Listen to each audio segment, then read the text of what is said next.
Malu itu merupakan bagian dari atau wujud dari keimanan kita kepada Allah.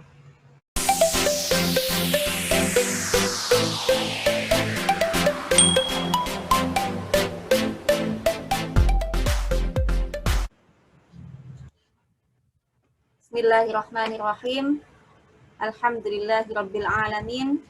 Nahmaduhu wa nasta'inuhu wa nastaghfiruh. Wa na'udzu billahi min syururi anfusina wa min sayyiati a'malina. May yahdihillahu fala mudilla lahu wa may yudlil fala hadiya lahu. Asyhadu an la ilaha illallah wa asyhadu anna Muhammadan 'abduhu wa rasuluh. Allahumma shalli ala Muhammad wa ala alihi wa ashabihi wa man tabi'ahum. Wa ba'du.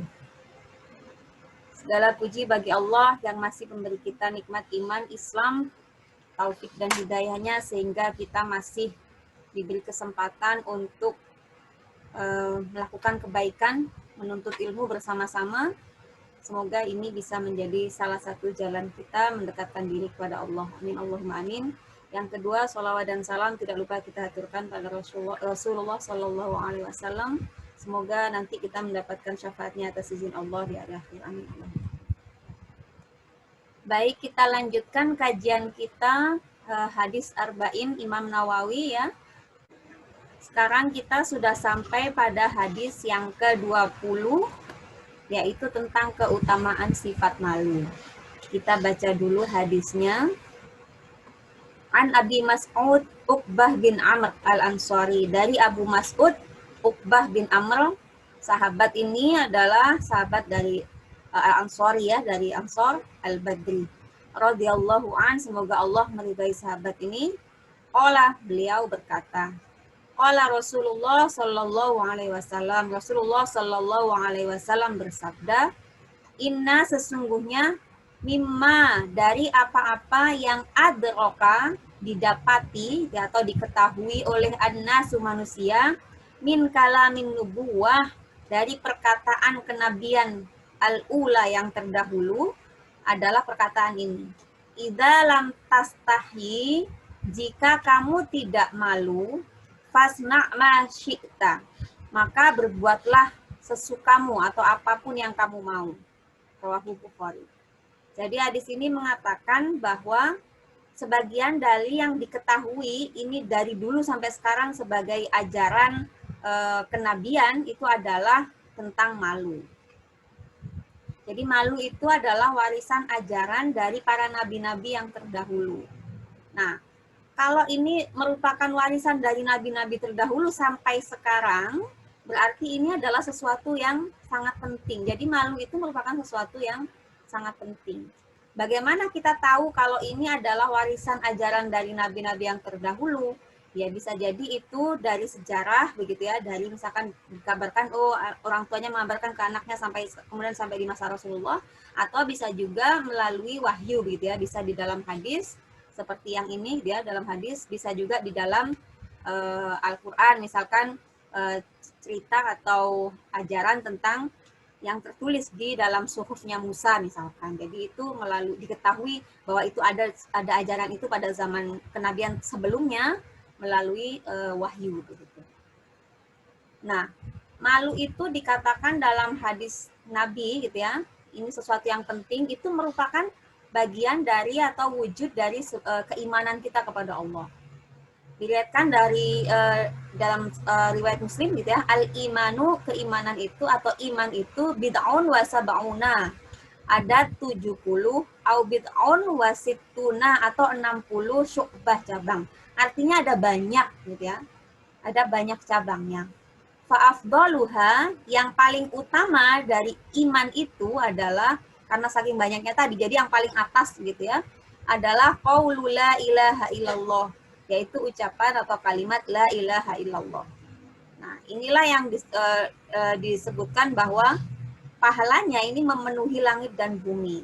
Inilah yang disebut dengan tahlil. Jadi mengucapkan la ilaha illallah. Jadi ini sangat dianjurkan. Apa yang dianjurkan? Mengucapkan la ilaha illallah. Wa adnaha, dan yang paling rendah dari cabang iman itu adalah imatatul adza, menyingkirkan duri anit thoriq, dari jalan. Jadi yang paling tinggi adalah ucapan la ilaha illallah. Jadi ucapan la ilaha illallah ini bukan hanya sekedar ucapan secara verbal, tapi juga keyakinan, dan ini diimplementasikan gitu dalam bentuk ibadah hanya kepada Allah, karena tidak ada Tuhan selain Allah gitu ya. Dan ilah itu adalah sesembahan, jadi tidak ada yang berhak disembah kecuali Allah. Nah, sementara yang paling rendah dari cabang iman adalah menyingkirkan duri dari jalan. Jadi itu adalah bagian dari bentuk keimanan. Jadi orang beriman itu kalau melihat duri di jalan harusnya dia menyingkirkannya gitu, karena itu adalah bagian dari iman. Wal haya'u, dan malu itu juga syu'batun minal iman, termasuk bagian atau cabang dari iman. Nah, tapi ini bukan yang paling bawah dan bukan yang paling atas. Gitu. Tapi ini berada di antara la ilaha illallah tadi sama menyingkirkan diri di jalan tadi. Jadi la ilaha illallah, kemudian malu, kemudian menyingkirkan diri dari jalan, itu adalah salah satu bentuk gitu ya, atau cabang dari iman. Kita lanjutkan. Nah, sekarang kita fokus pada al-haya'u minal iman tadi ya. Jadi malu sebagian dari iman. Malu itu menurut para ulama bisa dibedakan menjadi dua bagian, yaitu yang pertama malu yang berkaitan dengan Allah. Apa itu malu yang berkaitan dengan Allah? Yaitu kita meyakini bahwa Allah mengetahui semua yang kita lakukan. Jadi kita harus malu karena meninggalkan perintah Allah dan karena melanggar larangan Allah. Nah, ini yang masih terkait dengan ihsan gitu ya. Kalau dalam ihsan itu kan kita beribadah gitu ya, atau melakukan sesuatu itu seakan-akan kita melihat Allah. Kalau kita tidak mampu gitu ya, maka yakinlah bahwa Allah melihat kita. Ya karena Allah melihat kita, maka kita harus malu ketika kita melakukan hal yang buruk begitu. Kenapa ya? Karena Allah tahu begitu. Nah, ini contoh, misalkan contohnya beberapa malu, misalkan malu keluar rumah tidak pakai jilbab. Walaupun nggak ada orang, misalkan Allah melihat. Kemudian malu tidak sholat, walaupun semua orang tidak tahu, tapi Allah tahu. Jadi kita malu kepada Allah. Gitu. Kemudian yang kedua, malu yang berkaitan dengan manusia, yaitu malu dalam berinteraksi dengan sesama manusia. Sehingga kita bisa menjaga muru'ah, ya, menjaga etika dan akhlak. Nah, misalkan contohnya, malu tidak membantu teman yang membutuhkan padahal kita mampu. Malu karena sudah suudzon kepada teman, ternyata dia tidak melakukan yang kita persangkakan. Ya. Malu karena tidak atau kurang baik dalam menjamu tamu ketika ada tamu datang ke rumah kita. Jadi ini bagian dari malu gitu ya, kepada yang berkaitan dengan manusia. Jadi ini juga disarankan. Kenapa? Agar kita melakukan kebaikan-kebaikan.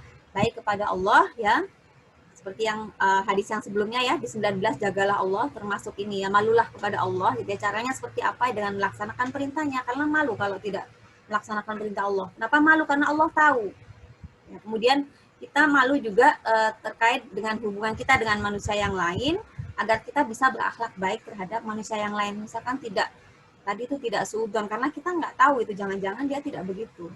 Bukankah itu juga dilarang gitu ya oleh Allah ya dalam Al-Qur'an, yang wala tajassasu wala yaghtab ba'dukum inna ba'dadh ismun ya, bahwa sebagian dari prasangka itu adalah dosa gitu, yaitu suudzon yang dimaksud. Kita lanjutkan. Malu itu ada yang terpuji, yaitu malu karena Allah tadi, ada yang tercela gitu.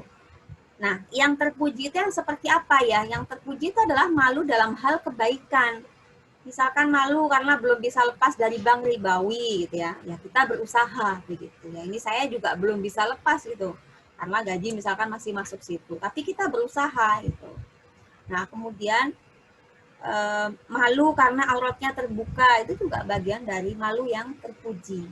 Kalau ada juga orang yang malu, tapi malunya karena tidak melakukan hal yang buruk begitu. Ini malu yang tercela dalam hal keburukan, misalkan malu belajar baca Quran karena sudah berumur gitu ya. Jadi karena udah istilahnya udah dewasa, udah mama gitu ya. Tapi bacaan Qurannya masih ya tak gitu ya, masih istilahnya gagigu gitulah ya, nggak lancar gitu. kemudian malu belajar. Ya jangan, itu tidak baik malu yang seperti itu. Atau mungkin bacaannya udah lumayan, udah lancar, tapi misalkan makhorijul hurufnya belum tepat misalkan, atau ya istilahnya tajwidnya belum sempurna. Nah, tetap harus belajar gitu. Jadi jangan malu belajar walaupun sudah berumur begitu. Kemudian contoh lain misalkan dalam hal keburukan adalah malu memakai pakaian yang sesuai dengan syariat. Misalkan pakai gamis, malu. Pakai jilbab, malu, gitu ya.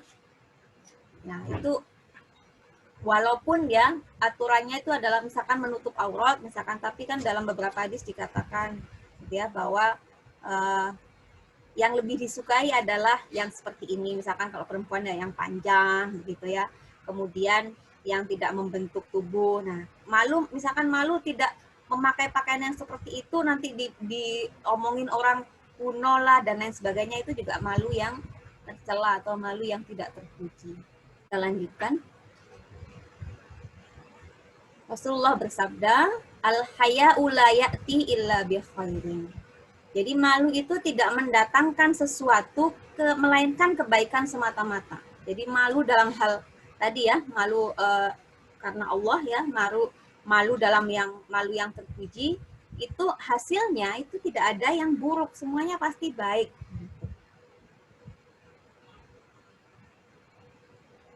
Nah, dalam hadis ini ada dua hal tadi. Yang pertama adalah ajaran tentang malu, kemudian dilanjutkan, nah, kalau kamu tidak malu, ya, kata Nabi, kalau kamu tidak malu, fasna ma syi'ta. Lakukan apa yang kamu mau. Nah, fasna ini kalau dalam bahasa Arab adalah fi'il amr atau fi'il perintah. Jadi kalau kamu nggak malu, silahkan lakukan apa yang kamu mau. Nah, kemudian ini apakah benar Nabi menyuruh kita melakukan segala hal boleh, gitu ya? Jadi ini fi'il amr itu dalam konteks seperti ini bisa dimaknai tiga hal. Yang pertama adalah ini bermakna memang perintah gitu. Nah, tetapi ini tidak sesuai gitu. Kenapa? Karena di depannya contoh begini. Ini hal tidak baik, kemudian silakan, atau kalau kita misalkan saya ambil contoh lah buat emak-emak gitu ya. Kalau misalkan dulu anaknya main naik-naik ke atas pohon, kemudian bilang naik sana gitu. Nah, ini maksudnya perintah betul-betul suruh naik atau perintah yang artinya ancaman gitu. Kan itu bisa dibedakan gitu ya. Nah, kalau misalkan anak kita main-main di luar, kemudian dia naik pohon, padahal dia tahu kita nggak bolehin dia naik pohon, kemudian dia naik sana gitu. Misalkan kayak gitu, itu kan itu bukan bermakna perintah yang betul-betul perintah, tapi perintah yang bermakna ancaman. Nah, dalam hadis ini gitu ya, ulama jumhur menyatakan bahwa kalimat lakukan apa yang kamu mau, terserah, lakukan sesukamu, itu bermakna ancaman gitu. Artinya apa? Artinya kalau kamu tidak malu, kalau kamu tidak malu dengan Allah, silakan saja lakukan apa yang kamu mau. Artinya jangan melakukan seperti itu, malulah kepada Allah, itu maksudnya. Jadi kalimat ini kalimat perintah tapi maknanya adalah makna ancaman. Nah, ini juga sesuai dengan Quran surat Fussilat ayat 40.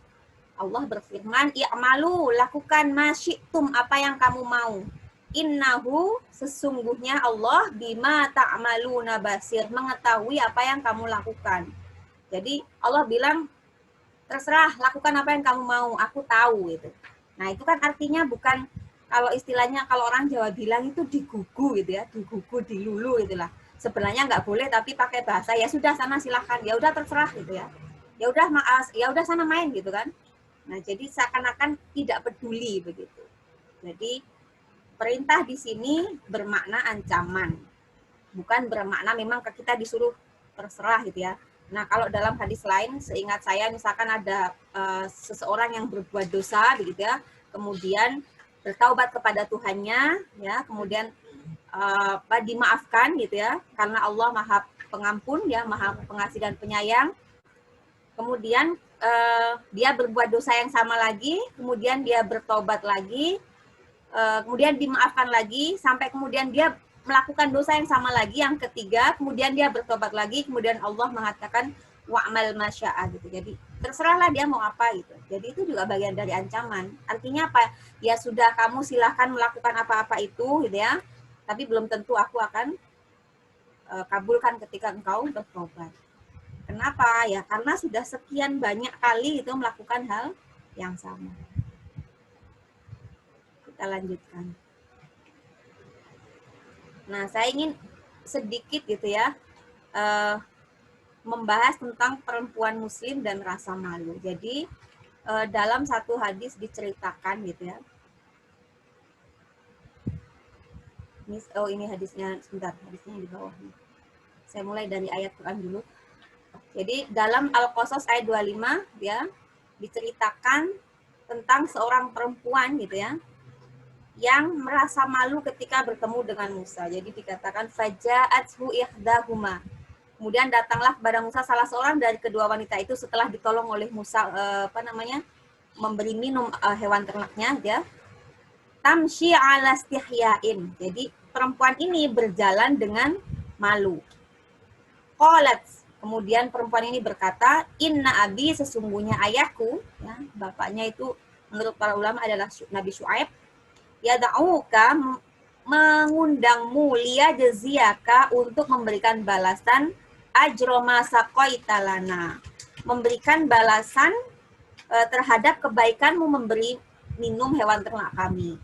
Falamma ja'ahu wa qassa 'alaihil qasas, maka tatkala Musa mendatangi bapaknya dan menceritakan kepadanya cerita mengenai dirinya tentang Musa, qala, ya, karena dia waktu itu Musa sedang lari gitu ya, istilahnya menghindari sesuatu yang karena dia membunuh seseorang gitu ya. Kemudian Syuaib berkata, qala la takhaf, jangan takut, najauta minal qaumidz zalimin, kamu telah selamat dari orang-orang yang zalim itu. Nah, di sini dalam tafsir Syekh Muhammad bin Shalih Asy-Syawi dikatakan, nah ini sang ayah menyuruh salah satu dari anak itu untuk mendatangi Musa dan dia berjalan dengan malu. Ini menunjukkan menurut Syekh dia keluhuran jiwa dan akhlak yang mulia. Karena dia bertemu dengan seseorang yang bukan muhrimnya, laki-laki yang bukan muhrimnya. Kemudian rasa malu ini termasuk bagian dari akhlak terpuji dari perempuan yang diceritakan di sini, yaitu bagi kaum wanita. Jadi malu buat perempuan itu adalah sesuatu atau akhlak yang mulia. Bahkan digambarkan gitu ya, diceritakan dalam Al-Quran bahwa salah satu perempuan yang mulia begitu ya, anak Nabi Syuaib ini itu malu, mempunyai akhlak atau mempunyai sifat yang malu. Nah, kemudian dalam hadis dari Aisyah ya, Aisyah pernah berkata tentang sifat para wanita Ansor. Aisyah berkata, nih aman nisa ya, nisaul ansor. Sebaik-baik wanita adalah wanita Ansor. Kenapa? Lam yamna'hunnal haya, tidak mencegah mereka, malu tidak mencegah mereka ayyatafaqqahna, untuk memperdalam atau memahami fiddini dalam hal agama. Nah, ini kebalikannya, jadi kalau dalam memahami ilmu agama jangan malu gitu. Jadi seperti tadi itu, jadi belajar seperti ini kajian jangan malu untuk ikut kajian gitu. Walaupun mungkin ada orang yang udah nggak waktunya lagi atau nggak keren dan lain sebagainya gitu ya. Nah, kata Aisyah gitu ya, perempuan Ansor itu sebaik-baik wanita. Kenapa? Karena mereka nggak malu untuk memahami ilmu agama. Mereka juga meriwayatkan hadis-hadis dari Nabi. Ini saya ambilkan contoh Asma binti Yazid. Jadi ini hadisnya panjang, jadi saya bacakan artinya. Suatu ketika Asma mendatangi Rasulullah. Asma binti Yazid ini adalah sahabat perempuan dari Ansor. Dia banyak meriwayatkan hadis juga, dan dia dianggap sebagai salah satu orang yang seringkali mewakili perempuan-perempuan muslim lain untuk bertanya kepada Nabi. Suatu ketika Asma mendatangi Rasulullah dan bertanya, wahai Rasulullah, sesungguhnya saya adalah utusan bagi seluruh wanita muslimah yang di belakangku. Nah, ini di belakangku maksudnya bukan sedang berada di belakangnya, tapi maksudnya beberapa wanita yang tadi sudah ngobrol sama saya, kurang lebih begitulah ya. Seluruhnya mengatakan sebagaimana yang aku katakan, dan seluruhnya berpendapat sesuai dengan pendapatku. Sungguhnya Allah mengutusmu bagi seluruh laki-laki dan perempuan. Kemudian kami beriman kepada Anda dan membaiat Anda. Asma ini salah satu sahabat perempuan yang awal-awal masuk masuk Islam setelah Nabi hijrah ya, di Madinah maksudnya. Kemudian Adapun kami, para wanita, terkurung dan terbatas gerak langkah kami. Kami menjadi penyangga rumah tangga kaum laki-laki dan kami adalah tempat menyalurkan syahwatnya. Kamilah yang mengandung anak-anak mereka. Tetapi para lelaki ini mendapat keutamaan melebihi kami dengan sholat Jumat, mengantar jenazah, kan pada pahalanya banyak. Sholat Jumat pahalanya banyak. Mengantar jenazah pahalanya juga banyak. Apalagi berjihad gitu ya, fisabilillah pahalanya lebih banyak lagi. Nah, apabila mereka keluar untuk berjihad, kami yang menjaga harta mereka dan mendidik anak-anak mereka. Maka apakah kami juga mendapat pahala sebagaimana yang mereka dapat dengan amalan mereka? Jadi Asma ini nanya gitu loh. Jadi kesempatannya lebih banyak buat laki-laki. Gitu. Terus apakah kami tidak mendapatkan pahala sebagaimana yang mereka lakukan? Nah, mendengar pertanyaan itu Rasulullah menoleh pada sahabat-sahabat. Jadi biasanya itu Nabi kan semacam halakoh gitu ya, bersama dengan sahabat-sahabatnya duduk-duduk gitu ya sama-sama. Nah, Nabi berkata, pernahkah kalian mendengar pertanyaan seorang wanita tentang agama yang lebih baik dari apa yang dia tanyakan? Para sahabat menjawab, benar. Kami belum pernah mendengarnya. Jadi, menurut Nabi, pertanyaan ini sangat baik gitu. Dan ini akan menjadi pintu pengetahuan yang baik ke depannya untuk semua perempuan. Kemudian Rasulullah bersabda, kembalilah wahai Asma. Jadi suruh maksudnya kembali ke tadi perempuan-perempuan yang nyuruh kamu ke sini sama-sama begitu. Dan beritahukan kepada para wanita yang berada di belakangmu bahwa perlakuan baik salah seorang di antara kalian kepada suaminya, upayanya mendapat keridhaan suaminya, dan ketundukan untuk senantiasa mentaati suaminya, itu semua dapat mengimbangi seluruh amal yang kamu sebutkan yang dikerjakan oleh laki-laki. Jadi itu pahalanya sama dengan yang laki-laki tadi gitu. Maka Asma kembali ke perempuan istilahnya ibu-ibu tadi lah ya, mak-mak itu sambil bertahlil dan bertakbir. Dia gembira dengan apa yang disabdakan oleh Rasulullah. Jadi Islam itu adil gitu. Nah, Asma ini tidak malu bertanya. Jadi dalam hadis lain juga diceritakan tentang Ummu Sulaim begitu ya. Dia bertanya tentang bagaimana kalau perempuan itu mimpi kalau perempuan laki-laki mimpi basah gitu ya, perempuan mimpi jima gitu ya, apakah dia wajib mandi gitu? Dia tanya ke Rasulullah, dia tidak malu menanyakan itu. Kemudian Rasulullah bilang apa? Mandilah kalau kamu bertemu dengan air. Itu artinya ya boleh mandi begitu. Ya kalau nggak ada air ya enggak juga nggak apa-apa. Jadi intinya tidak wajib. Tapi poinnya adalah ketika ada sesuatu yang kita tidak tahu, kita ragu gitu ya, maka kita harus tabayun gitu, kita harus rajin bertanya gitu, jangan cuma diam-diam saja begitu. Kenapa? Karena itu adalah bagian dari ilmu agama yang penting. Jadi jangan malu untuk bertanya gitu. Kalau bertanya dalam hal ilmu itu adalah penting, itu adalah hal yang baik. Jadi tidak boleh malu bertanya dalam hal agama. Baik. Nah ini akhir gitu ya.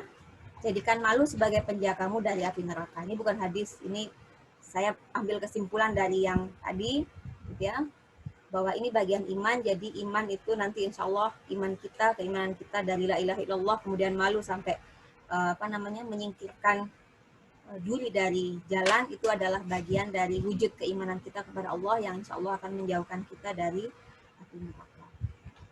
Baik, wallahu a'lam bishawab. Albirru man ittaqa. Assalamualaikum warahmatullahi wabarakatuh.